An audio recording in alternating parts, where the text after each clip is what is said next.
जहानाबाद में modern Patna central school के सभी शाखाओं में मोहम्मद साहब की जयंती मनाई गई। वफात के मौके पर शानदार प्रदर्शन करने वाले छात्र छात्राओं को मेडल पहनाकर एवं अन्य पाठ्य सामग्री देकर पुरस्कृत किया गया। इस अवसर पर बच्चों के साथ साथ काफी संख्या में अभिभावक भी मौजूद थे। इस मौके पर मॉडर्न पटना सेंट्रल स्कूल के डायरेक्टर सरवर सलीम ने मोहम्मद साहब की जीवनी पर प्रकाश डालते हुए कहा कि मोहम्मद साहब के जीवन से हम सभी को सीख लेने की जरूरत है कि कैसे इतनी यातनाएं सहने के बावजूद, इतने दुख काटने के बावजूद हमेशा सच्चाई के रास्ते पर चलते रहे, इंसाफ की बात करते रहे।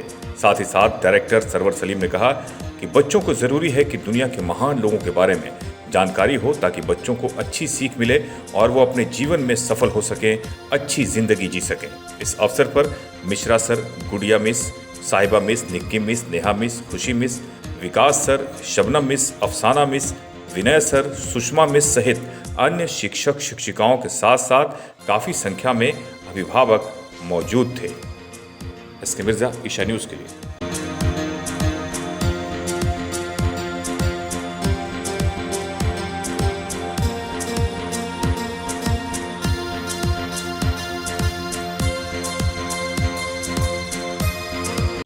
मॉडर्न पटना सेंट्रल स्कूल में मोहम्मद साहब की जयंती के मौके पर बच्चों और पेरेंट्स के बीच में प्रकाश डाला गया।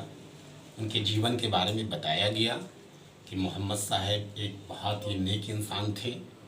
जब पूरी दुनिया में, विशेषकर अरब मुल्क में जब बुराइयां आम हो गई थी, ऐसी ऐसी बुराइयां हो रही थी जो लोग सुनकर भयभीत हो जाते थे, उस वक्त भगवान और खुदा ने मोहम्मद साहब को इस बुराई को रोकने के लिए, इस प्रथा को रोकने के लिए मोहम्मद साहब को इस पृथ्वी पर भेजा।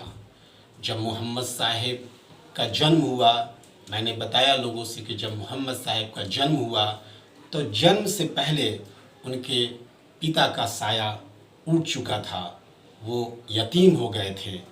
कुछ दिनों के बाद मोहम्मद साहब का लालन पोषण उनकी माँ ने किया।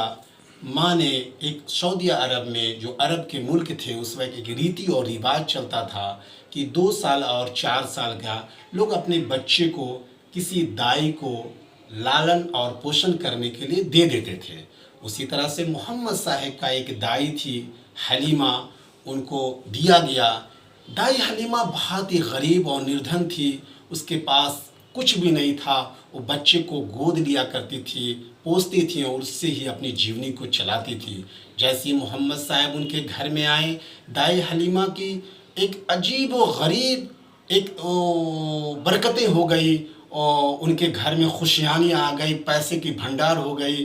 दाई हलीमा बहुत ही हैप्पी फील करने लगी अपनी ज़िंदगी को। उनके पास एक ऊँटनी थी, जो ऊँटनी चलती नहीं थी, वो उठ नहीं पाती थी। उन्होंने देखा दाई हलीमा की, जैसे मैंने मोहम्मद सल्लल्लाहु अलैहि वसल्लम को घर पे लाया, वो ऊँटनी खड़ी हो गई और वो ऊँटनी सबसे तेज़ चलने लगी।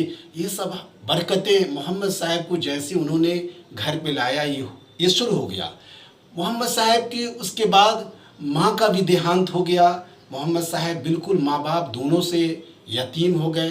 प्रकाश में भी बात डाली गई कि मोहम्मद साहब का उनके दादा बहुत ही बेइंतहा मोहब्बत करते थे उनसे। दादा का भी इंतकाल हो गया। उसके बाद मोहम्मद साहब बिल्कुल टूट गए और मोहम्मद साहब का लालन और पोषण उनके चचा ने किया। और मोहम्मद साहब एक महान इंसान थे। मोहम्मद साहब किसी को उफ नहीं बोलते थे। उनके साथ लोग बहुत, जब वो बुराइयों को रोकने लगे तो मोहम्मद साहब को लोग बहुत ही दुख देने लगे। इतना कभी कभी ऐसा होता था कि मोहम्मद साहब जब लोगों का विरोध करते थे कि ये तुम गलत कर रहे हो, तो लोग इतना मारते थे कि सर से नीचे तक उनके जूते भी खून से रंग जाते थे। फिर भी मोहम्मद साहब हिम्मत नहीं हारे। मोहम्मद साहब ने ये नहीं बोला कि बुराई को जो लोग बुराई कर रहे हैं मैं उनके खिलाफ नहीं बोलूँगा।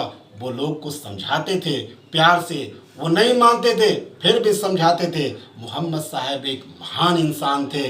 मोहम्मद साहब कि एक वाकया है कि जब मोहम्मद साहब जब रास्ते से जाते थे तो एक बूढ़ी औरत थी जो मोहम्मद साहब से बहुत ही नफरत करती थी। और वो औरत क्या करती थी कि मोहम्मद साहब को कूड़ा गिरा देती थी, कई दिन, 1 दिन, 2 दिन, 3 दिन, 4 दिन, जब मोहम्मद साहब ने पाया कि एक दिन हमारे सर पर कूड़े नहीं गिरे हैं, तो मोहम्मद साहब को चिंता हुआ कि भाई आज हमारे सर पर कूड़े नहीं गिराया गया है, भाई पता लगाओ। जब पता चला कि वो बूढ़ी औरत बीमार है, मोहम्मद साहब तुरंत गए और उनसे मिला और उनसे हाल चाल लिए और उनके लिए प्रार्थना किए ऊपर से, भगवान से, खुदा से, कि इन्हें जल्दी से स्वस्थ, इनको पूरी तौर पर ऊपर वाले इनको स्वस्थ बना दे, इनको ठीक कर दे। ऐसे इंसान थे मोहम्मद साहब। सबसे बड़ी जो विशेष प्रकाश डाली गई कि अरब में एक रीति रिवाज चलता था कि जिंदा लड़की को, जब अरब मुल्क में 2 बुराइयां बड़ी चरम पर थी। एक बुराइयां ऐसी थी कि शराब को रखना, जो जितना पुराना शराब रखता था वो उतना बड़ा रईस कहलाता था। दूसरा जो बुराई थी वो जिंदा, जब बच्ची पैदा लेती थी तो वो 6 महीना की जब बच्ची हो जाती थी, बहुत ही धूमधाम से उसको नए नए कपड़े लोग पहनाते थे, उसको चूड़ी पहना, जो भी उस वक्त का था, ढोल गाने बजाने के साथ पूरे लोग, परिवार को लोग इनवाइट किया जाता था और जिंदा उस बच्ची को कब्र के अंदर डाल दिया जाता था। इतना बड़ा पाप हो रहा था, इतनी बड़ी बुराइयां वहाँ पर थी। मोहम्मद साहब ने तमाम चीज़ों को रोकने का प्रयास किया और उसके लिए संघर्ष किया मोहम्मद साहब ने। और क्या कार्यक्रम का आयोजन किया गया? और विशेषकर इस जयंती के मौके पर उन बच्चे को जो स्कूल में अच्छे परफॉर्मेंस कर रहे हैं, जो बच्चे शानदार परफॉर्मेंस कर रहे हैं, जिनकी प्रेजेंटिंग अच्छी है, जो डिसिप्लिन में सारे बच्चे लोग रहते हैं, उनकी हिम्मत को बढ़ाने के लिए हम लोग ने इस मौके पर कुछ अवार्ड देकर, मेडल्स देकर, पेन देकर, पेंसिल देकर उनकी हिम्मत अफजाई किया हम